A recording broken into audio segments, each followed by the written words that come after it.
Buenas tardes con todos. Muchas gracias por la invitación. En el marco del inicio de estas teleconferencias, el día de hoy vamos a tocar un tema que para nosotros, debido al impacto en la edad pediátrica y por su frecuencia, es para nosotros muy importante. Sabemos de que estas capacitaciones están dirigidas para médicos de primer nivel de atención y médicos generales, por lo que la presentación ha sido diseñada eh, de manera bastante general, sobre todo para entender un poco qué cosa es lo que hacemos en el Instituto Nacional de Rehabilitación con el niño con parálisis cerebral.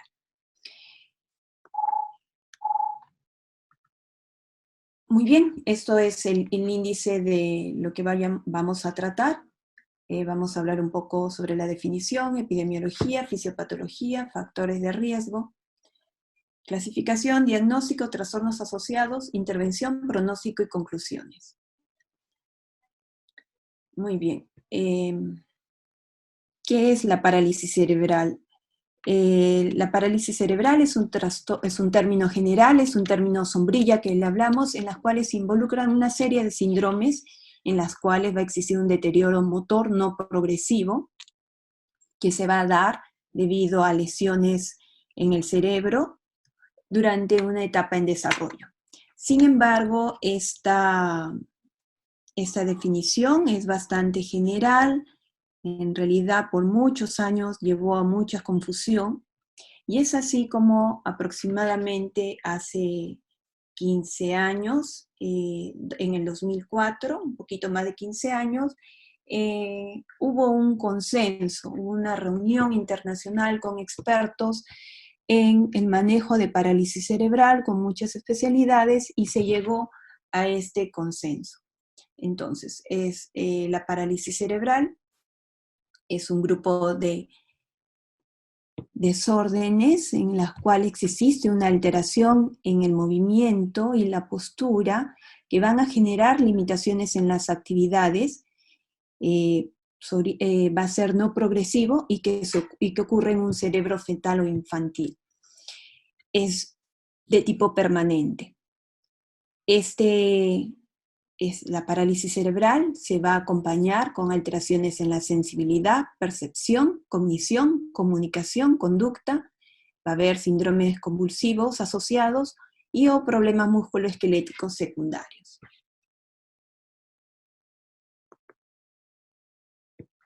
Hemos sido testigos que en los últimos años ha existido un aumento en la frecuencia de la parálisis cerebral, y esto es debido a a la tecnología que ha avanzado, por lo cual ha existido un mejor manejo neonatológico en lo que se refiere a la sobrevivencia de los niños con factores de riesgo. En general, la incidencia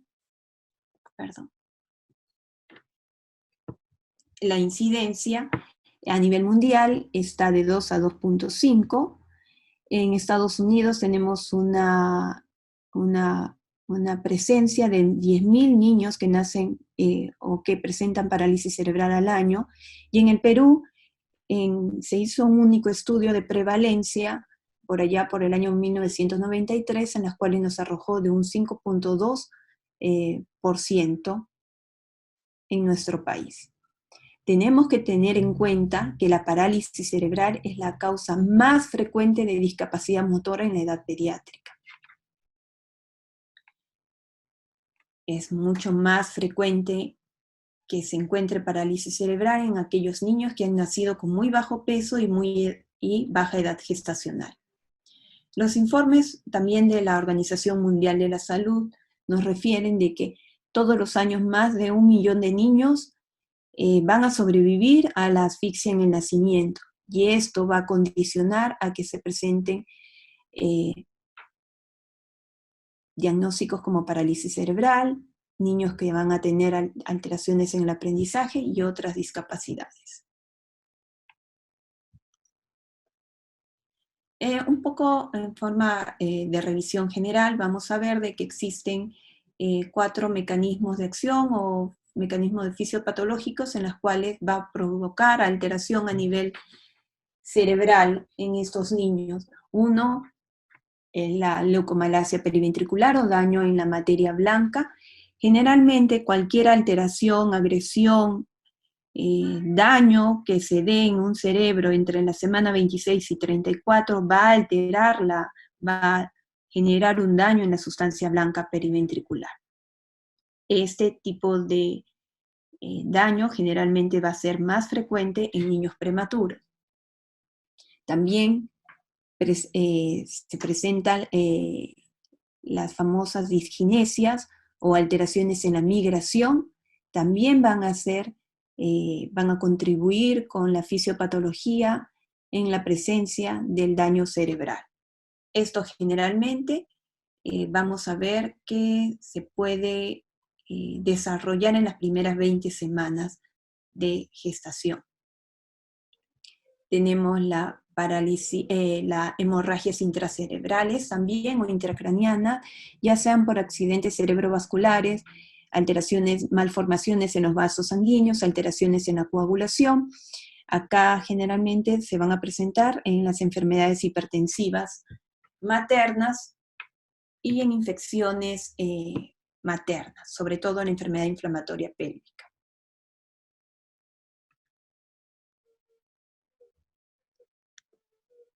La encefalopatía hipóxica isquémica o asfixia intraparto causada por una interrupción en el suministro de oxígeno va a destruir el tejido del área motora o de la corteza motora y otras áreas del cerebro.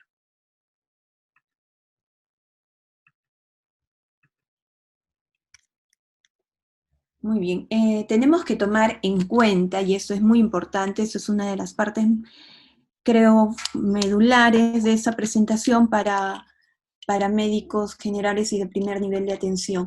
Hay que poner mucha atención en el interrogatorio sobre factores de riesgo.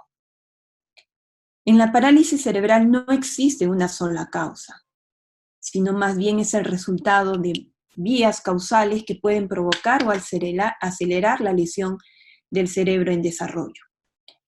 En países como el Perú, el factor de riesgo más frecuente son aquellos que se desarrollan a nivel perinatal, en la etapa perinatal, seguida por factores prenatales o congénitos, y en tercer lugar por factores postnatales. Existe una última revisión sistemática en la cual ya se identificaron factores de riesgo que son predictores estadísticamente significativos para la parálisis cerebral, entre las cuales también es mejor identificarlas por la etapa de desarrollo, prenatales, las coriomionitis, las infecciones respiratorias maternas, las infecciones urinarias maternas, malformaciones cerebrales. Dentro de la etapa perinatal, prematuridad, bajo peso al nacer, coriomionitis, encefalopatías neonatales, aspiración de líquido meconial, sepsis neonatal, las cesáreas de emergencia instrumentadas, la asfixia al nacimiento. Y postnatales tenemos a los síndromes convulsivos, meningitis, síndrome de distrés respiratorio, hipoglicemia, infección neonatal. Como se mencionan, estos factores de riesgo fueron identificados en esta revisión sistemática como factores predictores estadísticamente significativos. ¿En dónde? En países en desarrollo, como el nuestro. Para hablar de parálisis cerebral tenemos que tener un orden y para eso tenemos que clasificarlas. Nuevamente, de manera general hemos visto conveniente mencionar 3 tipos de clasificación, según el tipo motor, la distribución topográfica y la capacidad motora funcional. Según el tipo motor, tenemos 3 grandes. La más frecuente, la tipo espástica, cuando se escuchen parálisis cerebral espástica, generalmente es la más frecuente, la que ustedes van a ver con mayor frecuencia, es el tipo más común, casi en un 80%, y esto es debido a una alteración en la corteza motora.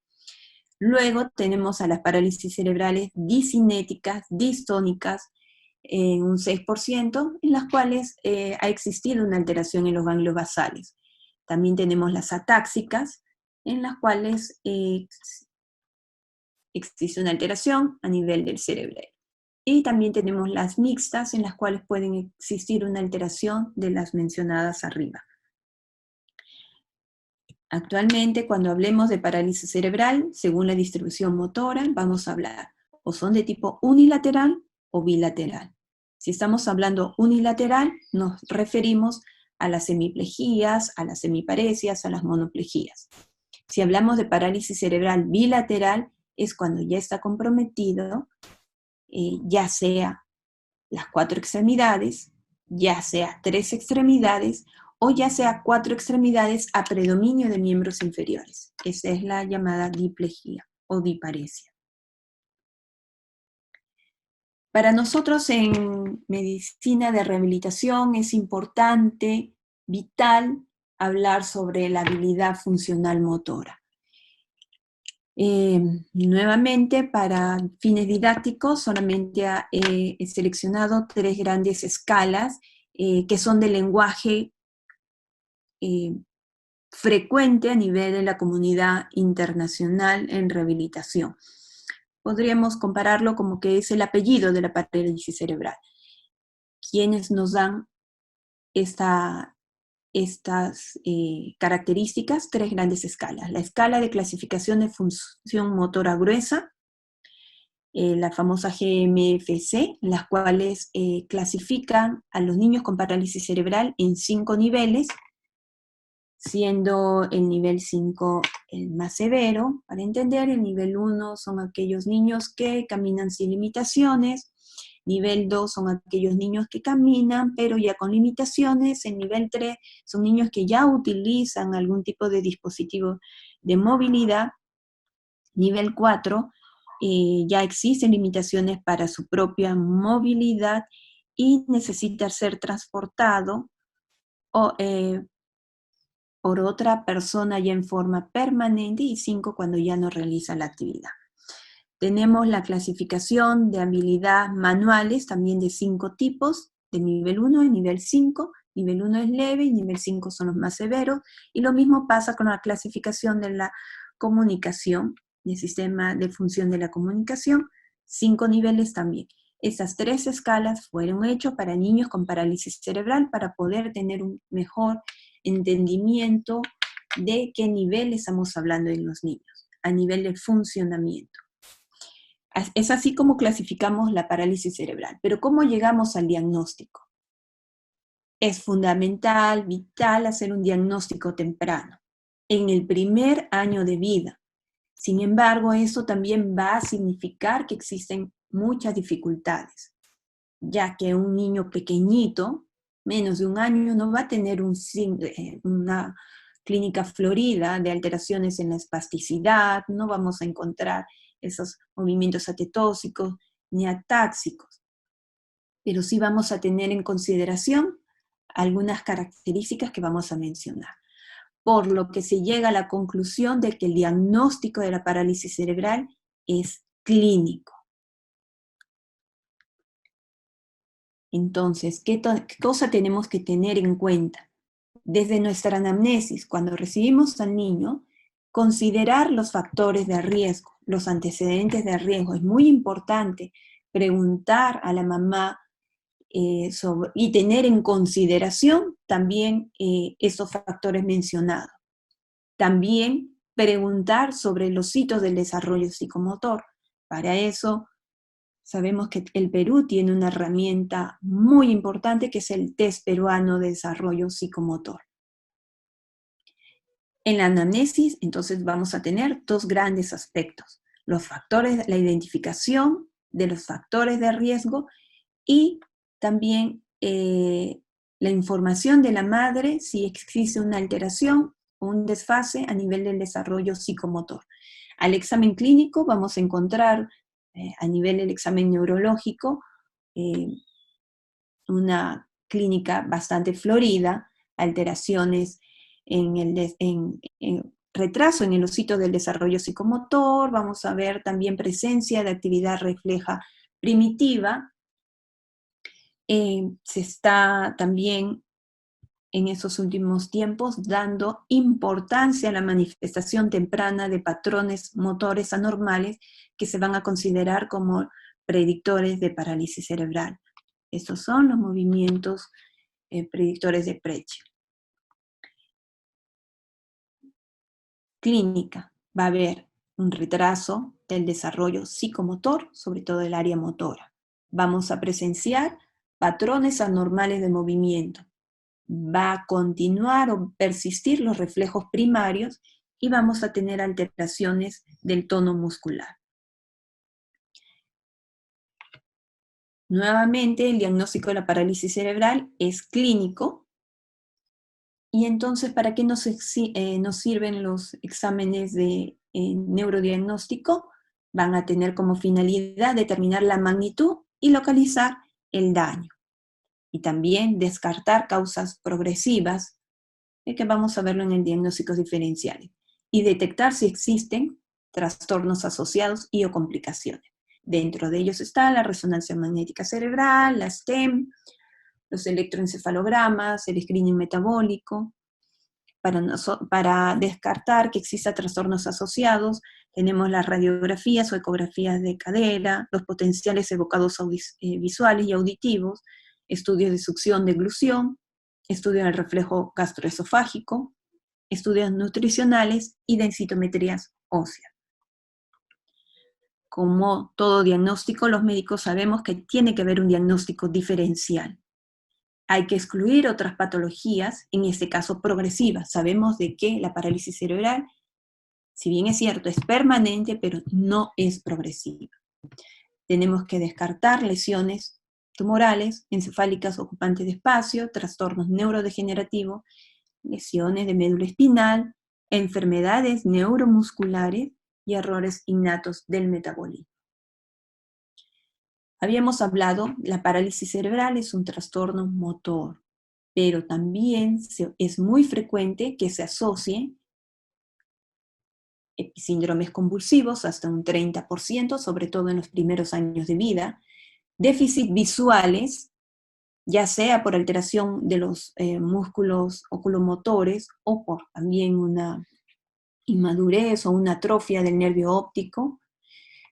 Va a estar asociado déficit auditivo, sobre todo si el daño es en ganglios basales o si ha existido kernicterus en la etapa perinatal.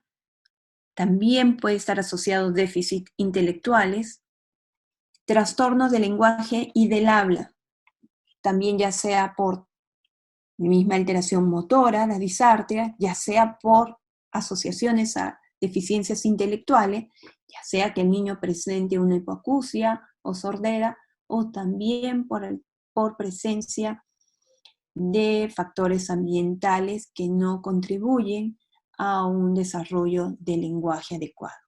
Se asocian trastornos de aprendizaje, trastornos del sueño, y ya en nuestros niños adolescentes vamos a ver trastornos psiquiátricos, trastornos de conducta, trastornos de ánimo u otros trastornos, como trastornos bipolares o psicosis. ¿Qué vamos a ver en la intervención?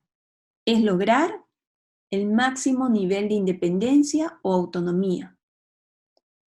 Lograr el máximo nivel de independencia o autonomía. Eso va a implicar que no solamente estemos enfocados en nuestro trastorno motor, sino también ver el tema de los déficits asociados y sus complicaciones.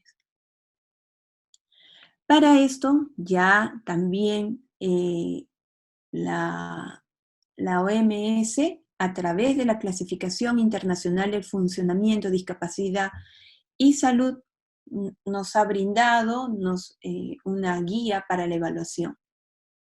Esa evaluación del niño con parálisis cerebral tiene que ser exhaustiva y precisa. Debe ser una evaluación por el equipo multidisciplinario. ¿Y por qué tiene que ser una evaluación? Para que podamos garantizar todas las intervenciones en todos los ámbitos de este niño con parálisis cerebral. Para esto, las escalas de clasificación que hemos mencionado nos van a servir de guía para la intervención de todos los niños con parálisis cerebral. Y así vamos a poder tener una mejor comunicación y establecimiento de objetivos. Se debe realizar una evaluación adicional para garantizar el establecimiento también, que esos objetivos sean realistas y que nos den una línea base para poder ver cómo estamos en nuestra intervención y para la evaluación de los programas de terapia. Según el modelo integrador de la Clasificación Internacional del Funcionamiento, entonces tenemos como nuestro trastorno de salud a la parálisis cerebral. Veamos su funcionamiento, su discapacidad. Entonces, lo que un niño con parálisis cerebral realiza o puede hacer en la vida diaria. Vemos sus funciones y estructuras corporales, que hemos mencionado, las alteraciones motoras y sus trastornos asociados. Vamos a evaluar e intervenir en sus actividades. Vamos a evaluar e intervenir en su participación. Todo esto dentro de lo que son los factores ambientales y personales. Y es así como estos objetivos de intervención tienen que ser específicos, medibles, alcanzables, realistas y oportunos. El logro de objetivos se va a establecer para reducir las limitaciones en la actividad y la participación. Y en esto, la familia y el niño tienen que estar involucrados. Tenemos también que considerar toda esta intervención dentro de un tiempo determinado.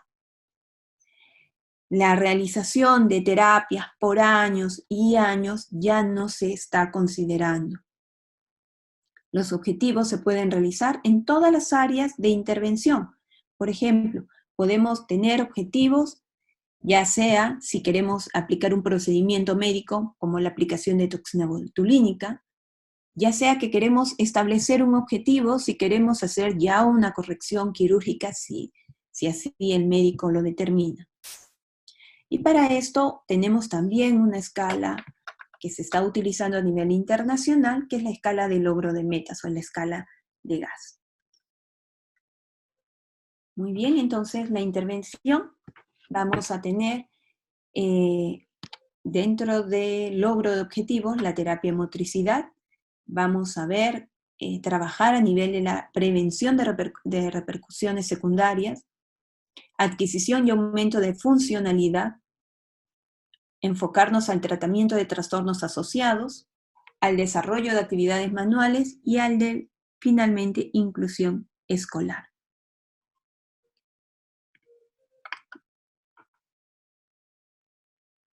Tenemos que evaluar, valorar e intervenir a nivel del desarrollo y crecimiento pondoestatural, peso, talla. Tenemos que evaluar, valorar en un niño con parálisis cerebral si es que existen trastornos respiratorios, trastornos digestivos, si existe la presencia de osteopenia, si hay dolor. Tenemos, sobre todo en niñitos grandes, por las deficiencias musculoesqueléticas, tenemos presencia de dolor, osteopenia por la inmovilización, sobre todo en nuestros niños más severitos, la presencia de síndromes convulsivos. Tenemos que evaluar, valorar y manejar las alteraciones del tono y la postura, la inclusión educativa y laboral y apoyo psicológico. Como estamos visualizando, no solo es intervenir en el área motora, en el tono muscular, sino también valorar e intervenir al niño como dentro de un enfoque integrador. Vemos a nivel de estructuras corporales, a nivel lo que tradicionalmente o clásicamente se llama terapia física. Existen toda una serie de métodos fisioterapéuticos que se trabajan dependiendo de la escuela. En Lima es muy utilizada, en Lima y en Perú es muy utilizada la técnica de Bobat, son métodos neuromotores, Kabat, Brunstone, Boyta, Ruth, Blum, Phelps. También se utilizan las técnicas de base, métodos sensoromotores, la electroterapia, métodos con agentes físicos, también está incluido dentro de la terapia física. También para intervenir dentro de la estructura corporal también existen procedimientos médicos. Uno de esos procedimientos médicos que también se está viendo la importancia actualmente son en los CAST, lo que le llaman CAST, son las ferulizaciones con botas de yeso, sobre todo posterior a la aplicación de toxina botulínica, y esto es una intervención terapéutica para ganar y restaurar la longitud muscular y proporcionar el alargamiento de los tejidos blandos. Se puede hacer una sola vez, pero es recomendable que sean yesos seriados. Nuevamente, se recomienda, sobre todo posterior a la aplicación de toxina botulínica. Pero ojo, nos va a proporcionar un estiramiento a corto plazo. Nosotros en medicina de rehabilitación utilizamos bastante las férulas o las ortesis que nos van a ayudar a mantener el rango de movimiento. En este caso, existen dos tipos de ortesis, las funcionales y las posicionales. Las funcionales, que se van a colocar en articulaciones para mejorar o habilitar una función. Por ejemplo, las ortesis de pie-tobillo, como es en la que se visualiza en la imagen, las ortesis de extensión de muñeca, o las ortesis tipo blandas o flexibles, que son las ortesis de neopreno, muñeca y pulgar. Las posicionales, tenemos, por ejemplo, los corsés, los extensores semirrígidos de rodillas o codos, y las ortesis de abducción de cadera. Dentro de las intervenciones médicas, la aplicación de toxina botulínica, también para el manejo de espasticidad en niños, ya es un procedimiento que se aplica con regularidad a nivel internacional y también en el Instituto Nacional de Rehabilitación. La toxina botulínica va a bloquear la liberación de la acetilcolina y esto va a inhibir la contracción provocando una parálisis flácida. En el INR lo colocamos bajo guía ecográfica, y esto nos ayuda en muchos aspectos.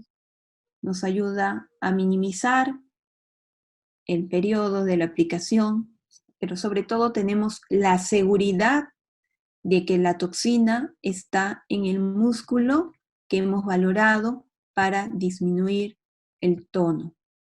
Tenemos esa seguridad no solamente de llegar al músculo, sino también de no inyectar en alguna estructura sensible como un vaso, como un nervio. Nos da bastante seguridad la ecografía musculoesquelética. También existen otras intervenciones médicas ya de tipo quirúrgico, como la colocación de baclofeno intratecal, las rizotomías dorsales selectivas y las estimulaciones cerebral profunda. La presencia, también existen otros medicamentos que se utilizan, sobre todo nuevamente para trastornos asociados, para la propia parálisis cerebral, no. Como ¿cuáles? Los antiespásticos, también tenemos baclofeno vía oral, diazepam, L-dopa, los anticonvulsivantes si el niño presenta un síndrome convulsivo. Existe un buen porcentaje de niños que presentan reflujo gastroesofágico. Para eso es importante la utilización de antiácidos de reflujo, los inhibidores de bomba, los procinéticos, para la disminución de la masa ósea, los bisfosfonatos. Las intervenciones quirúrgicas, juntamente con la toxina botulínica, nuevamente se está utilizando las inyecciones con fenol en los músculos espásticos, pero sobre todo en pacientes adultos. En niños, en realidad, es poca. Nosotros no hacemos ese procedimiento. Dentro de las cirugías, niños también que tienen un reflujo gastroesofágico severo, generalmente se hace una evaluación ya interdisciplinaria y se puede valorar la gastrostomía, Y cuando ya existen contracturas no reductibles, se hace también la evaluación, se hace la interconsulta para cirugía ortopédica para que valoren y vean la posibilidad de, ya sea de tenotomías, trasplantes de tendones, alargamientos de unidades miotendinosas o reducción de luxaciones, sobre todo en el tema de cadera. Seguimos con estructuras corporales a nivel de intervenciones nutricionales. Tenemos que tener un apoyo nutricional. Tiene que haber una evaluación dietética de nuestros niños con parálisis cerebral. Se puede valorar el consumo de alimentos fortificados. Si es por alimentación enteral, también debe valorarse la selección de fórmulas, las alimentaciones por sonda enteral. Y también se tiene que tener consideraciones del estreñimiento de la constipación, que es un factor bastante frecuente en nuestros niños. Los cuidados respiratorios y la minimización de la aspiración y la higiene dental y manejo dietético. Todas las intervenciones mencionadas anteriormente están a nivel de lo que llamamos el ámbito de estructura y función. Pero también tenemos que intervenir en las actividades y participación, y para eso tenemos intervenciones ya sean específicas de miembros superiores, con dos técnicas, la terapia de modificación inducida por restricción modificada o la terapia bimanual, y también las intervenciones a nivel de miembros inferiores, ya sea con entrenamiento de la marcha o entrenamiento de la cinta rodante. A nivel de lenguaje, comunicación, también las intervenciones motoras orales, ya sea con entrenamiento de comunicación o la comunicación aumentativa y alternativa. El entrenamiento físico, los programas en hogar y la terapia centrada en el entorno. El entorno, el ambiente. Para el ambiente tenemos que tomar en consideración y tener en cuenta la presencia de los equipos o de las ayudas o los dispositivos que van a ser importantes, como los bipedalizadores, los andadores, las sillas de ruedas, los asientos terapéuticos, las camas adaptadas, las adaptaciones que se deben tener en el baño, en los vehículos. Para esto, también en el ambiente, dos aspectos, bueno, en el Perú un aspecto importante, las modificaciones en el hogar. En el hogar se debe eliminar o se debe adaptar si es que existen barreras ambientales que restringen la movilización del niño. Por lo tanto, se debe tener en consideración que el niño debe utilizar su espacio dentro del hogar para desarrollar la independencia de sus rutinas diarias. No es solo que el niño vaya al hospital, al servicio de rehabilitación, y que ahí se demuestre que sea independiente, sino también hacerlo en casa.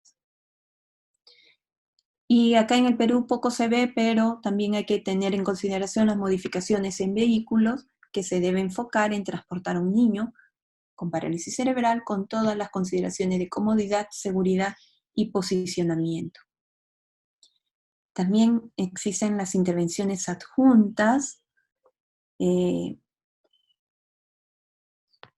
como son a nivel de estructura corporal y función, tenemos la acupuntura, la hidroterapia, la oxigenoterapia, la terapia de neurodesarrollo, la integración sensorial, el procesamiento sensorial, las intervenciones complementarias en actividades y participación. Acá están las terapias asistidas por animales, la educación conductiva, la hipoterapia, equitación, terapia de juego.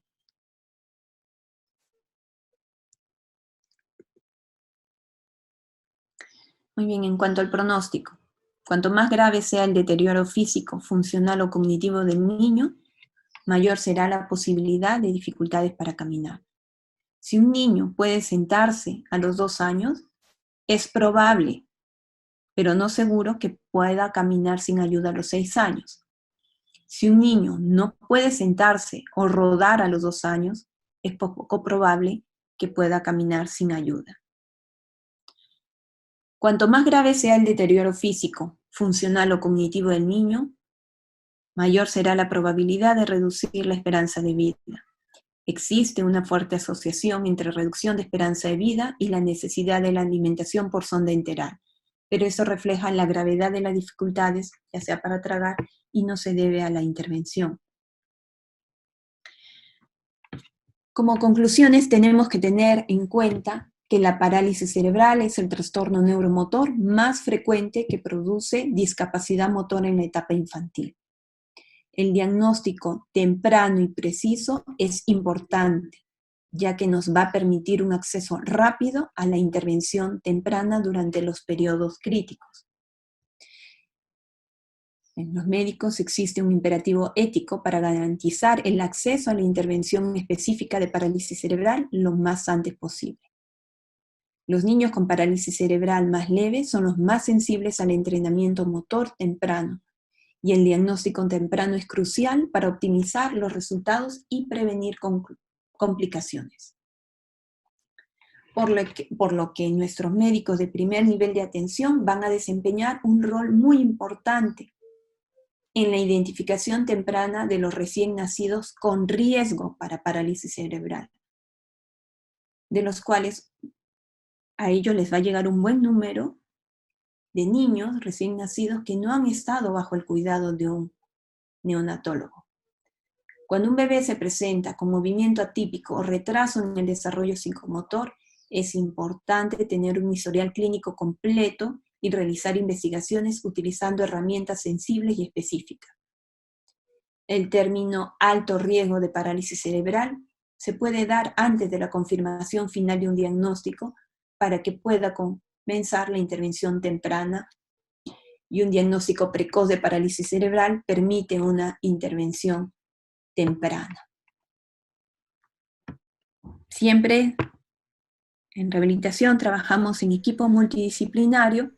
Ese es nuestro buen grupo, buena parte de nuestro equipo del Departamento de Desarrollo Psicomotor.